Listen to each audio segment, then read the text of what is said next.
The ancient Stoics perceived a peculiar part of reality, and that is that we are constantly living as slaves, even if we consider ourselves free peoples. We are slaves to the ups and downs of reality, to fate and fortune. We are slaves to our own minds, the fears, the worries, the desires, the dissatisfactions. We are slaves to pain in our body. We give these things a lot of power over us. We think they're important, when in reality, we should probably just stop giving so many fucks and start living. Like, I think about it in my own reality is I'm always waiting. I'm waiting to feel good, to make the video. I'm waiting for reality to be perfect, to be joyful. I'm waiting to dance. I'm waiting to celebrate life. I'm waiting for that big event, that destination. And then it comes and it's just another fickle thing. And then you're right back with yourself where you are now. And the interesting thing is freedom. Real freedom is not something given to you. It is something you seize inside of yourself by not giving so many fucks and not letting these things, these ups and downs and cycles rule our lives. I was thinking this morning, I woke up after only sleeping a couple hours and my first thought was dread. Like, oh shit, it's gonna be a tired day. I'm not gonna be able to do the things I really wanted to do as much. And then I was waiting for a friend and I was feeling impatient and yada, yada, yada. And then I just thought back to being a 10-year-old kid.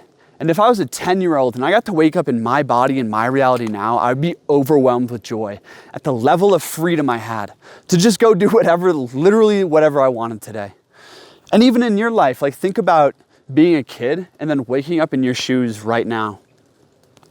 You'd be overjoyed. You get to go stroll the streets without your parents. You get to go wherever you want to, buy things, like go into the forest, go to your job. Like, it's amazing. It's literally amazing that we have the power at any moment to reject the things, these estimations, of what's good and bad in our lives and just enjoy ourselves.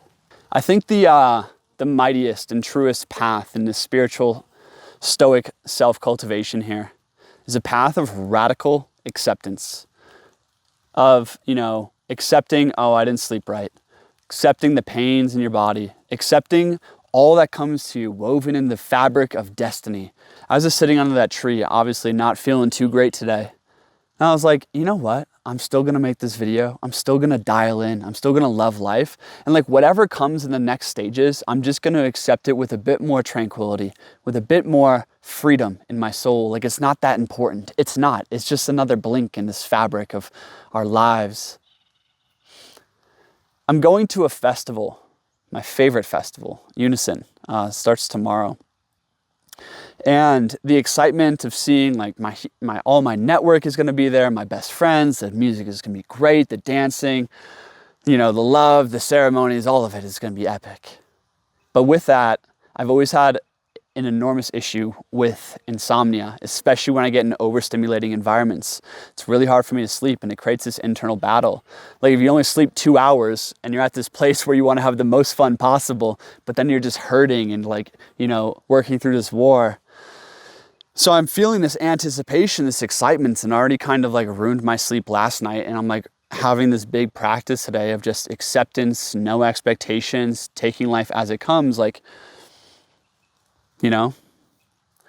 it's really interesting is going into intense experiences, whether that is heartbreak, whether that's love, whether that's initiation, whether that's a festival, whether that's war, like anything that's a really intense experience in life is the most awesome opportunity for self-growth out there, period. It's why I go to like these transformational festivals. It's why I do psychedelic initiations. It's why I've done a lot of the things in my life is these intense experiences are opportunities to practice radical acceptance and overcoming your own mind, because it's easy to be all right and like overcome your mind a little bit when life's just like plodding along and life's normal and you just like are going through your rhythm and motion. But radically, change that put yourself into extreme environments. And that stoic philosophy is almost required at that level, because all of a sudden you meet a girl, you're thinking about her, you're having these experiences, you're having these hard experiences, you're going through an ordeal, you're processing all your inner attachments and everything. And these are opportunities to dial in and just practice radical acceptance of life as it is. I think of transformational festivals, I think of traveling, I think of these things as mini lifetimes, because they are. You see, in life, we have all of these expectations, we have all of these hopes and dreams, we have all of these fears, we have all of these ups and downs, but it's just prolongated, right? And a lot of people end up not living well because they don't have these mini experiences of life and death constantly. This was the old idea of initiation, was to have these mini experiences, these simulations of radically being alive, and then the facing of death and letting go.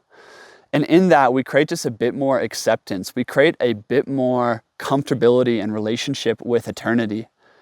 And in that, I think that's where the Stoic philosophy comes from, where it doesn't put so much weight on how you're feeling in your body. It doesn't put so much weight on what your mind says about this reality right now. It doesn't put so much weight on what is happening in your experience. It's more so, who are you right now, and how can you live with this radical openness, but this like dialed in kind of energy. And this is like the best way to go through life. Really think about it, with your family, with your business, with your creative process, with your spiritual process. Everything in life is cycles.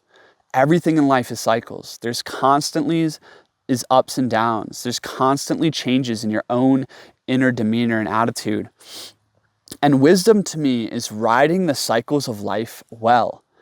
That's why we need to have experiences that are more intense, that are more awakened, that compress life into a microcosm of life, so that we can really learn to navigate it better. So, for instance, waking up this morning for me, hit with dread immediately, impatience, eagerness. These are things that I want to overcome. These are things that I don't want to be slave to ever. Oh, bad sleep, poor feelings in my body, impatience with a friend. Who gives a shit? So I just sat there in the sun, just closed my eyes and just breathed for 30 minutes. And it was amazing, like just under all of that reality, there was peace, there was bliss, there was this like warrior spirit uprising inside of me in the silence. And it just took the effort of radical acceptance of my reality and bringing my will, bringing the force of my being into life. It's the same thing. I was just sitting under that tree right there, having a meditation. And I didn't want to make this video. I didn't actually want to do anything. I was just kind of feeling dull, just feeling down. And I'm like, bro, life is so precious. This thing is going to pass us by faster than you think. You know, I'm 27 right now. I remember being back in these woods, back in this spot when I was like 21. And that felt like yesterday, you know? It's amazing how fast life passes us by. And the people that you love, the opportunity to be free, to be young, to be, you know, strong and healthy, like this is not guaranteed. There's actually no guarantees in life. We're not even guaranteed the next moment.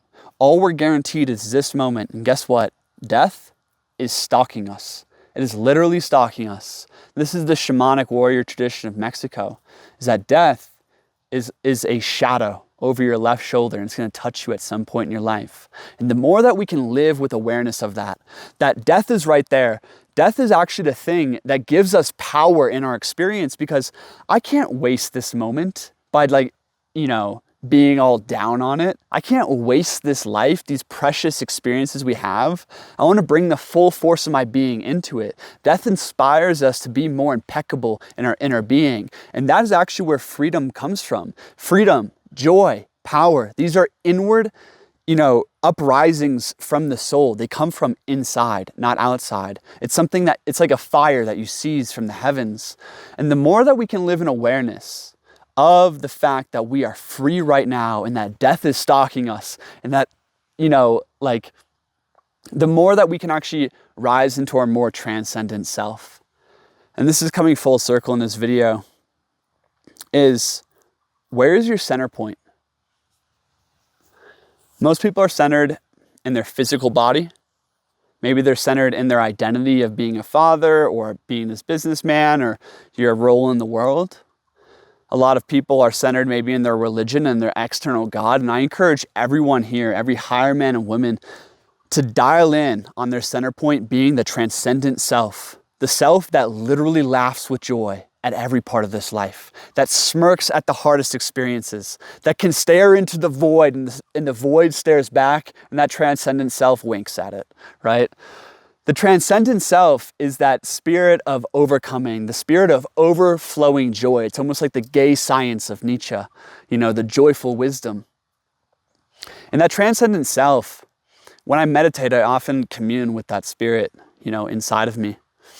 And that transcendent self literally delights at the worries in your mind. It delights at the challenges in your reality. It delights at the imposed restrictions or obligations or things that you don't want to do because it sees them as a worthy foe, right? That it wants to overcome. And that's the essence of life, in my eyes and Nietzsche's eyes, is the spirit of self-overcoming. And this is actually where our joy comes from. Our joy is not in everything going right. Our joy is when we feel progress, when we feel a spirit of overcoming. I feel joy right now because I was just down, I was like in my own head and, all kind of blocked up. And I'm like, you know what? I'm free to enjoy life now. No matter what is going on, no matter where I am free to overcome myself, to create, to love, to give, to move, to explore, to dance. And I think this is actually the purpose and reason for existence, is we are here to redeem life. We are life redeemers. I was thinking about this when I was moving a couple years, maybe a year ago. I was experiencing heartbreak. I was experiencing grief. I was experiencing a lot of letting go. There's a lot of heaviness in my life. I was experiencing a lot of chronic insomnia at the time. And I was in this low all day, a lot of pain. Things weren't going right. And then I went to this dance party and I literally danced so hard for 2 hours. And within that much pain and suffering in my experience, this overwhelming joy and freedom overwhelmed me. And I literally felt life dancing through me for quite a few minutes there. And I just realized something is all these biblical stories about redemption is about redeeming ourselves and redeeming life, because the nature of life is hard. And anyone who fights me on that, go tell your philosophy of happiness, the gazelle being eaten alive, right? To the wolf starving in winter, to all the children who don't have food in Haiti. The nature of reality is that we age, we lose people, there's misery, there's ups and downs, there's constant losses, and joy, peace, prosperity, success, if we do achieve them, they're short lasting and can easily be stripped away. Fate and fortune are so far outside of our control, right? And in that, we're born into this world where we have to deal with all this. We have to figure out ourselves. We have to figure out our own bodies, our own minds, our own reality. How do we navigate this life, right? And I think the most life-affirming, the most joyful energy we can bring into life is that of redemption. I am here to redeem the darkness inside myself. I am here to redeem the suffering in life through being free inside of myself, through giving love, through giving joy, through giving power to life and living into my more transcendent energy. And that's the thing, my friends, is if you look around this world, there's very few life redeemers out here. Most people are subjugated to an addiction, to a vice, to a thought, to an emotion, to some part of their reality that's hard. And I got so much grace and compassion for the difficulties of life. So a lot of people are living in their own dream. You are living in your own dream. I am living in my own dream 90% of the time. It's time to wake up. Wake up from that dream. Wake up from that hellish nightmare. Wake up even from that just weird thing that you're doing. Wake up, my friends. You are more free than you could ever have wished for. You have more energy, power, creativity and love inside of you than you could ever know. Dig deep into that more transcendent part of you. Accept life with the heart of a warrior and just fucking live. If we can do this as a spiritual practice, at least once a day, and especially in the more intense experiences of life, this is how we grow into that more glorious self that is a redeemer of life and can lead with redemption. So many people need to be reminded of redemption, the power to redeem themselves, to redeem the darkness and live into glory, to live their strongest lives. These are my reflections heading into this festival. These are my reflections of getting caught up in all the shit in life. I get caught up, it's so sticky. So fucking sticky. But I think the way of the sage starts right here. It starts with that realization that we are living inside of a dream, that we don't need to give power to these negative and darker aspects of reality, and that we are free to enjoy life. Think of Epictetus the slave. Think of the guys in the gulags or the concentration camps, like, we have Viktor Frankl, who found the power inside of themselves to be joyful, to be free, even in absolute servitude. They found the power inside of themselves to overcome themselves and attain to the last human freedom, that of the power to choose our attitude in any given situation, in any given circumstance. How you face life is totally up to you, my friends. So face it like a fucking hero. I'm Christian. Thanks for watching. My name is Christian. Someone commented, are you religiously Christian? No, my name is Christian. My religion and spirituality is a very complicated mixture. If you're a man out there, a man on a mission or looking for your mission and wanting to be in connection with other brothers like yourself, there's a link in the description below to talk to me one-on-one about the Men's Academy. Got 2 leaders in there. We're building this thing. Awesome. It's gonna be awesome. So I'd love to see you in there. Thanks for watching. All my loyal fans and audience out here living into our glorious paths. Thanks for being here. Hit that like button. Peace.